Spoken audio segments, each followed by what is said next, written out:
Sinpo TV kembali hadir bersama saya Andi Muhammad Rezaldi dalam berita pilihan selama sepekan. Perlakuan tilang bagi kendaraan tak lolos uji emisi di Jakarta. Presiden Jokowi resmikan rute LRT Jabodebek. Koalisi Kebangkitan Indonesia Raya resmi berganti nama. Berikut berita pilihan selengkapnya.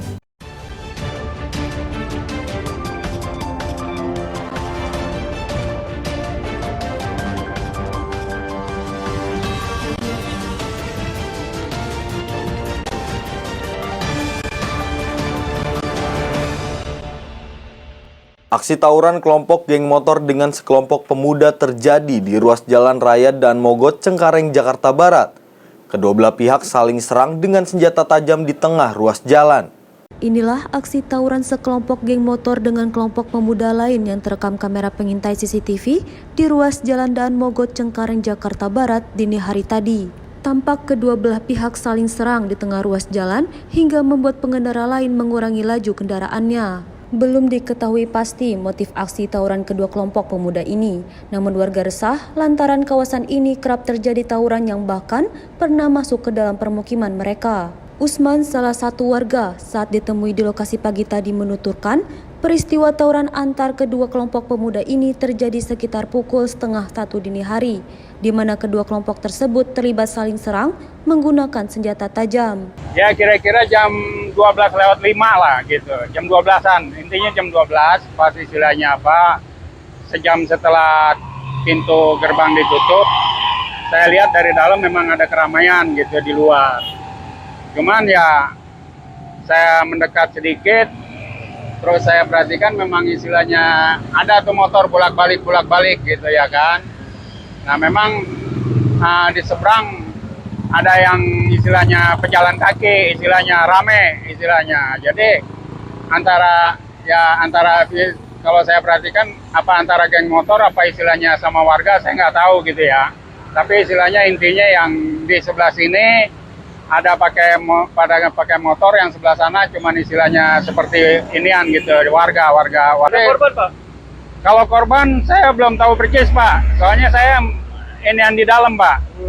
Saya hanya memantau di dalam, saya hanya mengawasi warga saya, Pak. Motor itu bawa senjata tajam atau gimana, Pak? Kalau sebagian saya lihat memang istilahnya ada membawa senjata tajam. Saya pantau dari dalam pagar ada yang membawa senjata tajam gitu, ya kan. Ada berapa motor, Pak? Kalau masalah motor yang saya perhatikan benar-benar ada sekitar 3 atau 4 motor lah. Gitu. Dari arah mana, Pak, dia, Pak? Kalau dari arahnya saya tidak tahu arahnya dia mulai masuknya. Yang penting dia bolak-balik di situ, Pak. Muter-muter daerah pertigaan ini. Daerah pertigaan ini, ya kebetulan cuma di situ aja. Tapi daerah sini memang sering terjadi tawuran atau gimana? Kalau di sini memang dari dulu sering, Pak, terjadi tawuran. Sering. Warga pun berharap adanya penjagaan petugas kepolisian setempat untuk mengantisipasi aksi tawuran yang terjadi, bukan hanya di sore hari, tetapi juga di malam dan dini hari menjelang pagi. Dari Jakarta, tim liputan melaporkan untuk Sinpo TV. Pemprov DKI Jakarta bersama Direktorat Lalu Lintas Polda Metro Jaya akan memberlakukan penerapan tilang bagi kendaraan yang tak lolos uji emisi di Jakarta. Sanksi tilang bagi kendaraan yang masih memiliki emisi tinggi pun dinilai cukup tinggi, mulai dari Rp250.000 bagi kendaraan roda 2 dan denda Rp500.000 bagi kendaraan roda 4 ataupun lebih. Bagi Anda yang masih menggunakan kendaraan beremisi tinggi, sebaiknya tidak lagi digunakan. Sebab pada 1 September nanti, Pemprov DKI Jakarta bersama Direktorat Lalu Lintas Polda Metro Jaya akan memberlakukan sanksi tilang bagi kendaraan beremisi tinggi. Sanksi denda yang diberikan bagi pengendara yang melanggar pun cukup tinggi. Untuk kendaraan roda 2 akan dikenakan denda sebesar Rp250.000, sedangkan roda 4 atau lebih akan dikenakan sanksi denda sebesar Rp500.000. Penerapan sanksi tilang bagi kendaraan beremisi tinggi merupakan upaya pemerintah dalam menekan tingginya kadar polusi di Jakarta.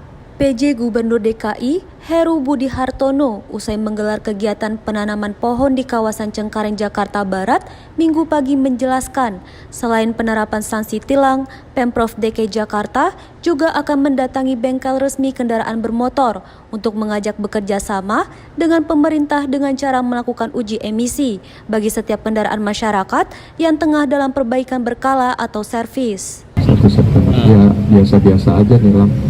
termasuk mobil motor yang berlawanan arah, kita minta untuk ditilang. Tilang kan hal yang biasa, aturannya udah lama. Untuk uji emisi sendiri, apakah motor mobil yang akan ditilang seperti apa Pak nantinya Pak? Motor yang ditilang seperti apa? Seperti kalau dia mengeluarkan emisi yang melampaui batas. Ya. Saya akan keliling ke ATPM untuk meminta bantuan mereka melakukan uji emisi dan memastikan kendaraan keluar dari bengkel itu adalah lolos uji emisi. Ada rencana upaya lain nggak sih Pak selain yang dilakukan saat ini terus lakukan kedepannya ada rencana baru lagi nggak sih Pak untuk mengatasi polusi di Jakarta? Ya, semua individu harus sama-sama bantu polusi. Ya, terima kasih.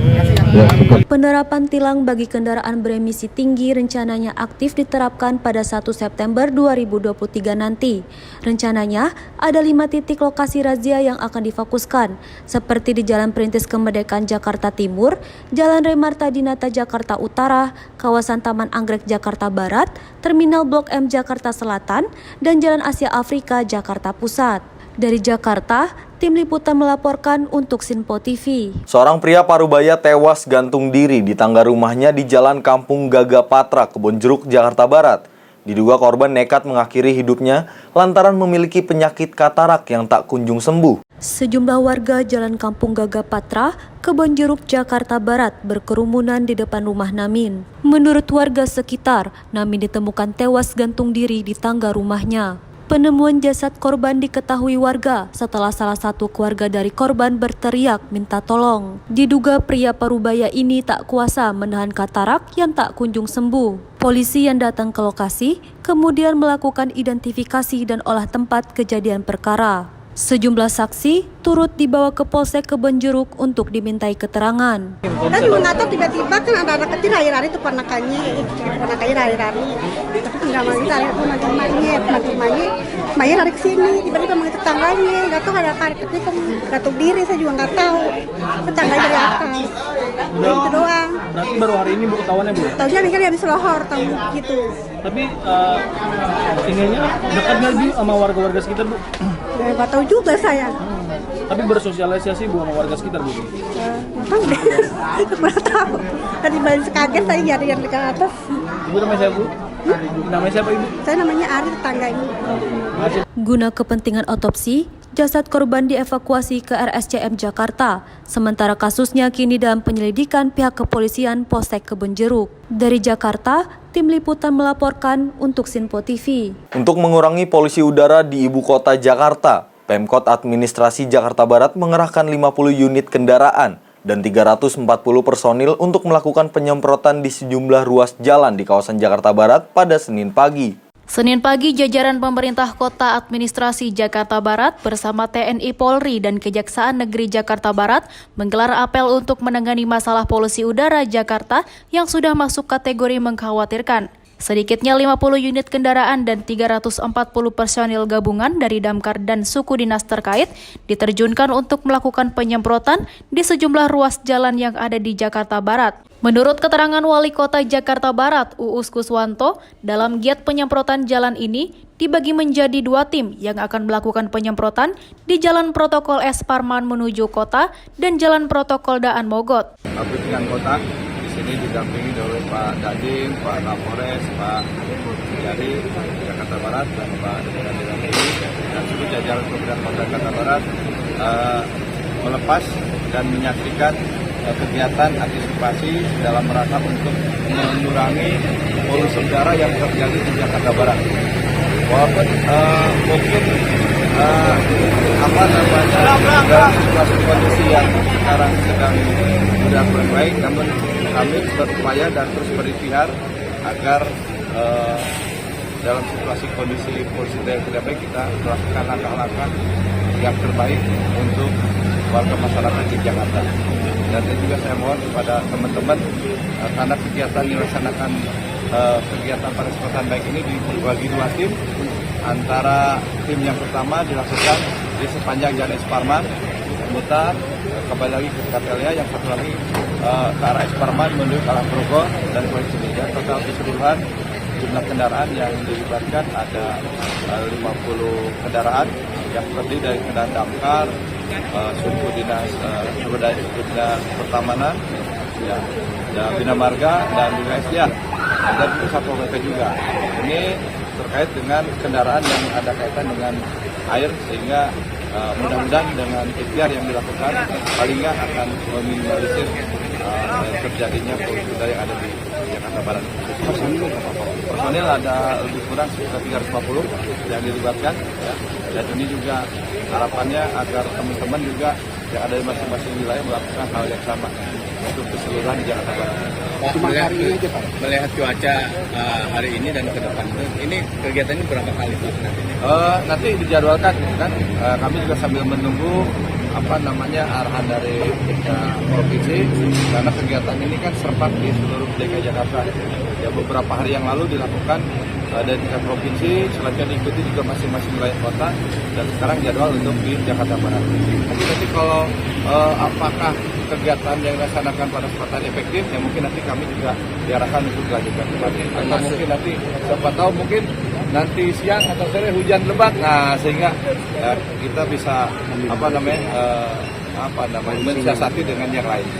Selain itu, untuk mengurangi polusi udara di Jakarta Barat, pemerintah Kota Administrasi Jakarta Barat rencana akan melakukan sidak ke pengusaha atau pabrik-pabrik yang memiliki cerobong asap tidak bergerak. Dari Jakarta, Tim Liputan melaporkan untuk Sinpo TV. Presiden Joko Widodo meresmikan moda transportasi lintas raya terpadu atau LRT di Stasiun Cawang, Jakarta Timur pada Senin 28 Agustus 2023. Dalam peresmian LRT tersebut, Presiden Jokowi berharap dengan adanya moda LRT ini dapat mengurangi kemacetan hingga polusi di wilayah Jabodebek.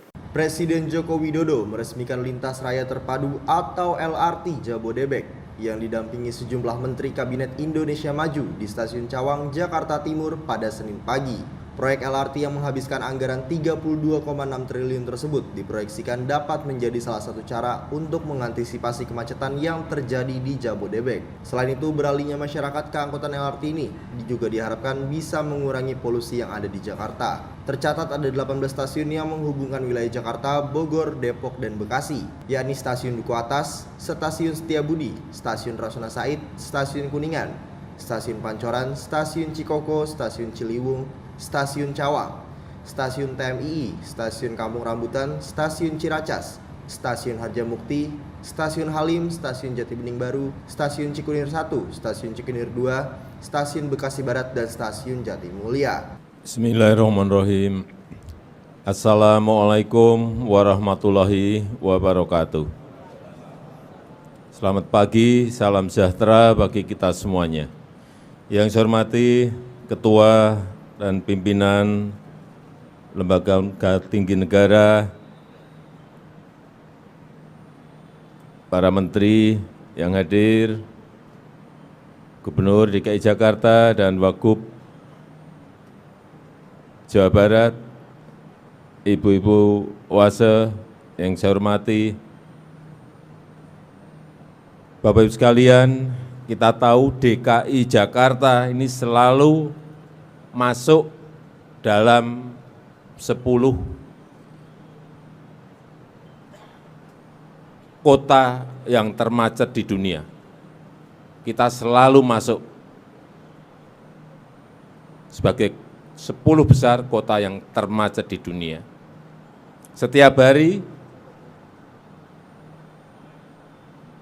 masuk 996.000 kendaraan ke Jakarta setiap harinya.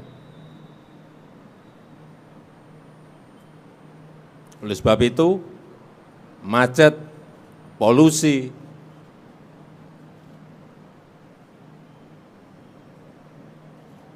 juga selalu ada di Jakarta. Oleh sebab itu, kenapa dibangun MRT, LRT, KRL, Transjakarta, BRT, kereta bandara, agar masyarakat kita semua beralih dari transportasi pribadi ke transportasi massal. Memang tidak mudah. Dari Jakarta, Tim Liputan melaporkan untuk Sinpo TV. Sesosok jasad bayi yang diduga baru dilahirkan ditemukan warga di Jalan Puspa 2, Cengkareng Timur, Jakarta Barat.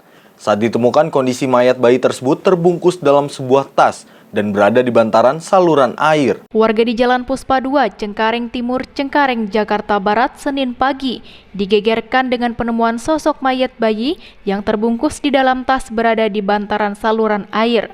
Penemuan mayat bayi ini berawal dari salah satu petugas kebersihan lingkungan setempat yang saat itu sedang mengangkut sampah, di mana ada sebuah tas yang berada di bantaran saluran air. Saat diangkat, tas tersebut ternyata berat. Petugas kebersihan yang curiga lalu membuka isi tas tersebut dan terkejut saat ditemukan sosok jasad bayi dalam tas tersebut. Mendapati temuan ini, dirinya melaporkan peristiwa ini ke pengurus lingkungan setempat yang kemudian melaporkannya ke Polsek Cengkareng. Ini tadi kan saya suruh angkat sampah sama yang punya rumah ini. Terus saya angkat, kata saya, ini berat banget. Terus saya penasaran buka, ternyata itu bayi. Jenis kelaminnya apa? Belum tahu. Kelihatan kepalanya doang. Kepalanya doang. Itu di mana posisinya tadi, Bang? Di got, sana di pinggir got. Pinggir got. Dibungkus apa, Bang? Dibungkus sama kain, dimasukin ke dalam tas. Itu bayi baru lahir atau apa, Bang? Gak tahu itu, kayaknya baru lahir. Petugas kepolisian dari identifikasi Polres Metro Jakarta Barat dan Polsek Cengkareng langsung melakukan olah tempat kejadian perkara.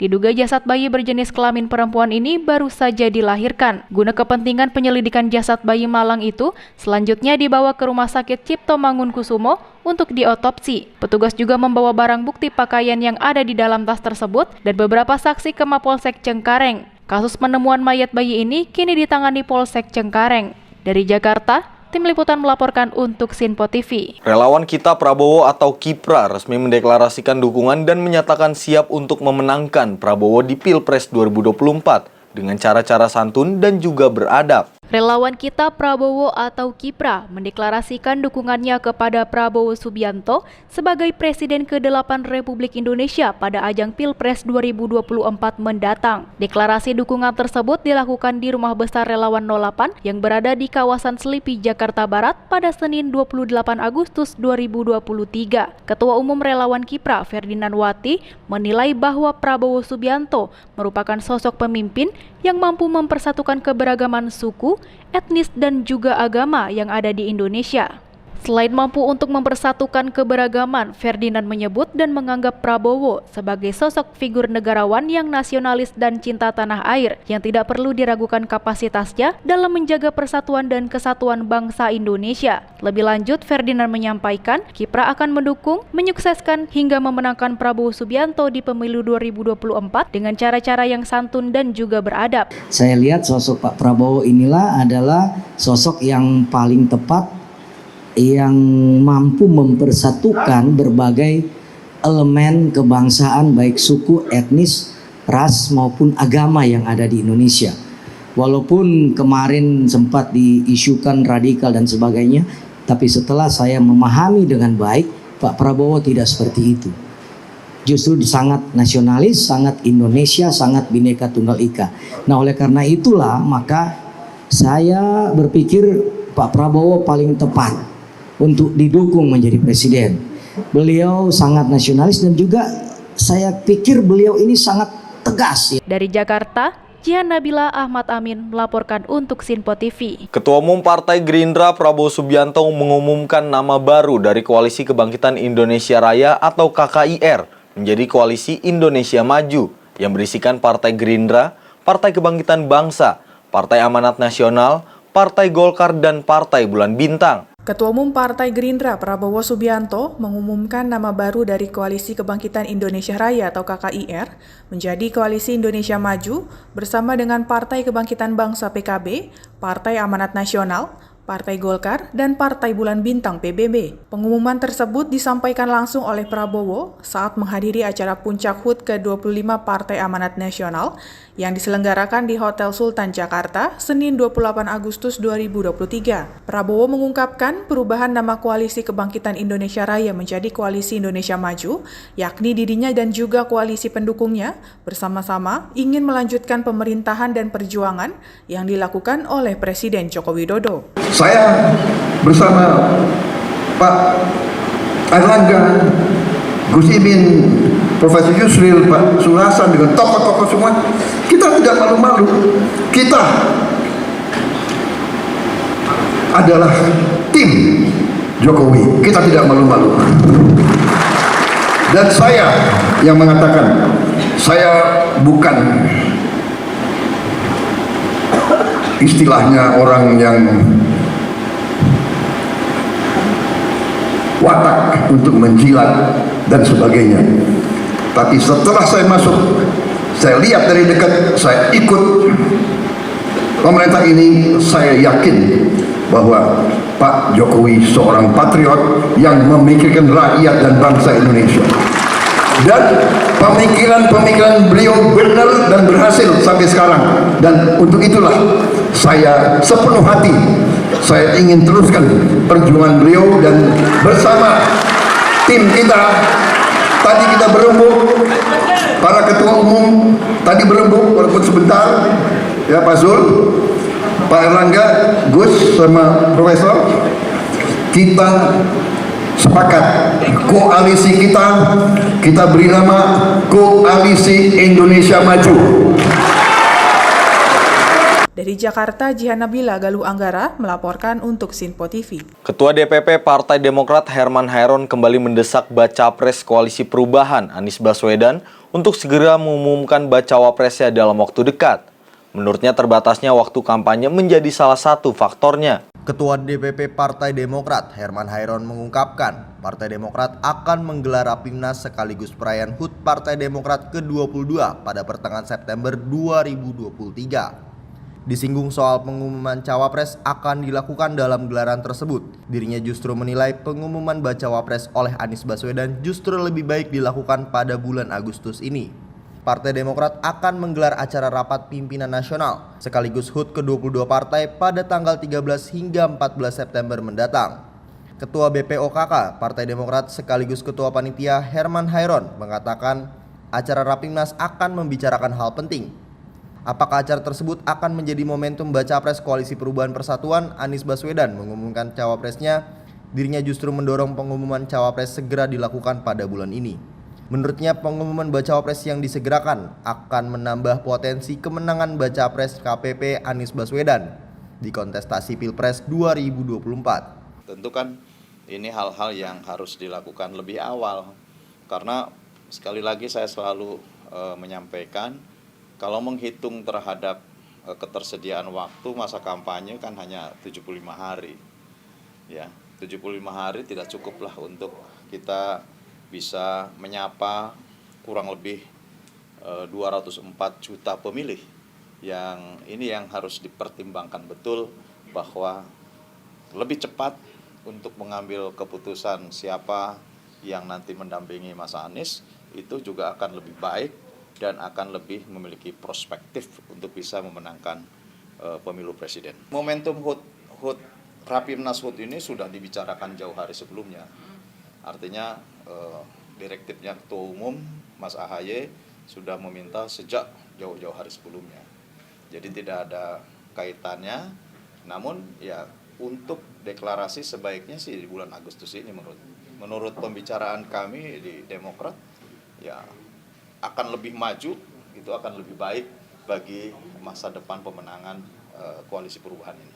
Dari Jakarta, Andi Rezaldi, Dava Rizkiano melaporkan untuk Sinpo TV. Ketua Umum Partai Gerindra Prabowo Subianto memberikan kuliah umum di Golkar Institute pada Kamis 31 Agustus 2023. Kuliah umum dengan tema menjawab tantangan kepemimpinan masa depan menuju Indonesia Emas 2045 ini turut dihadiri oleh tokoh-tokoh dari Partai Golkar. Ketua Umum Partai Gerindra Prabowo Subianto memberikan kuliah umum di Golkar Institute pada Kamis 31 Agustus 2023. Kuliah umum dengan tema menjawab tantangan kepemimpinan masa depan menuju Indonesia Emas 2045 tersebut juga dihadiri tokoh-tokoh Partai Golkar. Di antaranya Erlangga Hartarto, Abu Rizal Bakri, serta Sekjen Partai Golkar Ludwig F. Paulus. Prabowo yang hadir disambut iringan marching band di depan kantor DPP Partai Golkar mendapatkan sambutan hangat dari petinggi Partai Golkar, serta kejutan seekor kuda berwarna coklat. Dalam konferensi pers yang digelar setelah acara, Ketua Umum Partai Golkar Erlangga Hartarto menyatakan Kuliah umum yang digelar bertujuan untuk menginspirasi serta memberikan pengalaman bagi anak-anak muda yang ada di Golkar Institute. Saya menerima kunjungan kehormatan dari Ketua Umum Partai Gerindra, Bapak Prabowo Subianto, sekaligus Menteri Pertahanan Republik Indonesia yang tadi memberikan kuliah umum di Golkar Institute. Dan memang tujuan Bapak Letnan Jenderal Purnawirawan Pak Prabowo ini untuk memberikan inspirasi kepada anak-anak muda, sehingga anak-anak muda ini mendapatkan pengalaman dari tangan pertama. Dalam kuliah umum tersebut, Prabowo menyampaikan bangsa Indonesia harus bersyukur walaupun banyak tantangan yang dihadapi, namun bangsa Indonesia tetap utuh dan damai serta bisa mengendalikan kesulitan-kesulitan tersebut. Dapat kehormatan mengisi pelajaran. Alhamdulillah, saya sampaikan beberapa hal yang saya anggap penting. Intinya bahwa Indonesia harus bersyukur bahwa kita dihadapkan dengan begitu banyak tantangan, begitu banyak kesulitan, begitu banyak katakanlah saingan dari negara-negara lain. Kita masih utuh dan kita relatif damai dan kita mampu mengendalikan kesulitan-kesulitan tersebut, mengatasi COVID-19, mengendalikan ekonomi, mengendalikan inflasi, membuat pertumbuhan dan meletakkan dasar untuk pembangunan ekonomi selanjutnya. Nah, itulah yang saya tanamkan ke generasi muda ini, bahwa kuncinya adalah kita harus bisa kerjasama. Dari Jakarta, Raka Shiva Galuanggara melaporkan untuk Sinpo TV. Demikian berita pilihan selama sepekan kali ini. Tetap saksikan berita terkini di Sinpo TV, Sinpo ID, dan media sosial Sinpo lainnya. Saya Andi Muhammad Rezaldi beserta kru yang bertugas pamit undur diri. Selamat berakhir pekan dan sampai jumpa.